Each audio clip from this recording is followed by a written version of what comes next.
Les spécialistes de la prophétie biblique ont des avis divergents sur l'identité de celui qui retient l'impie dans 2 Thessaloniciens 2, 6, 7. Quel que soit l'auteur de la contrainte, il s'agit de quelqu'un de très puissant qui entrave l'avancée de l'Antéchrist et empêche le royaume satanique de submerger le monde. Dans sa deuxième épître aux Thessaloniciens, Paul assure à l'Église qu'elle ne vit pas encore au jour du Seigneur. C'est-à-dire que le jugement de la fin des temps n'a pas encore commencé. En 2 Thessaloniciens 2.3, il déclare que personne ne vous trompe d'aucune manière.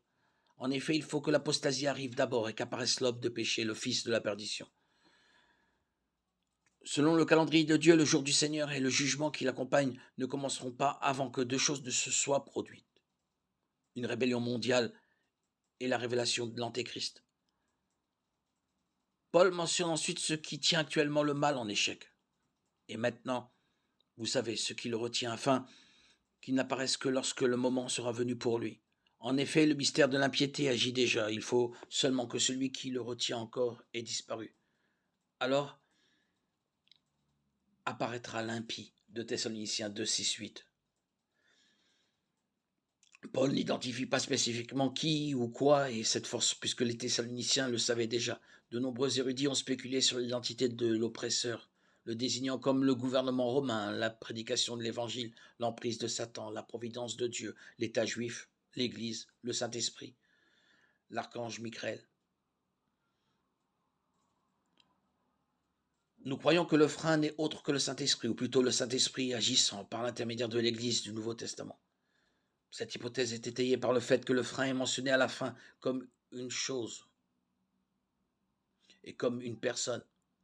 De même, la puissance qui retarde le plan de Satan pour dévoiler son faux Messie doit venir de Dieu. Il est beaucoup plus logique de dire que le Saint-Esprit freine le diable plutôt qu'une entité politique ou même un ange. Le Saint-Esprit de Dieu est la seule personne qui possède un pouvoir surnaturel suffisant pour exercer ce contrôle. Bien entendu, l'Esprit agit par l'intermédiaire des croyants pour accomplir cette tâche. L'Église habitée par l'Esprit de Dieu a toujours fait partie de ce qui retient la société de la marée montante de la vie sans loi. À un moment donné, dit Paul, l'Esprit s'écartera de son travail de frein, permettant au péché de dominer sur l'humanité. 2 Thessaloniciens 2.7 peut être traduit littéralement. Le secret d'anarchie est déjà à l'œuvre, mais il ne peut être révélé avant que celui qui le retient ne disparaisse. Cette disparition se produira au moment où l'Église quittera la terre lors de l'enlèvement. Le Saint-Esprit sera toujours présent sur la terre, bien sûr, mais son ministère unique de l'imitation du péché par l'intermédiaire du peuple de Dieu sera supprimé. Genèse 6.3. La deuxième épître aux Thessaloniciens indique clairement que la suppression de ce frein précède la révélation de l'Antéchrist. Ayant les mains libres pendant la tribulation, l'impie, l'homme sans foi ni loi, se servira de toutes sortes de démonstrations de puissance, par des signes et des prodiges pour séduire les habitants de la terre. 2 Thessaloniciens 2, 9, 10. Lorsque le temps de l'Antéchrist sera écoulé, le Seigneur Jésus reviendra et renversera l'homme de péché par le souffle de sa bouche, et il le détruira par la manifestation de son retour. 2 Thessaloniciens 2, 8. Le mal est actuellement contenu. Lorsque l'âge de l'Église prendra fin, l'obstacle au mal sera supprimé et la rébellion semblera remporter la victoire. Cependant, la défaite finale du mal est certaine.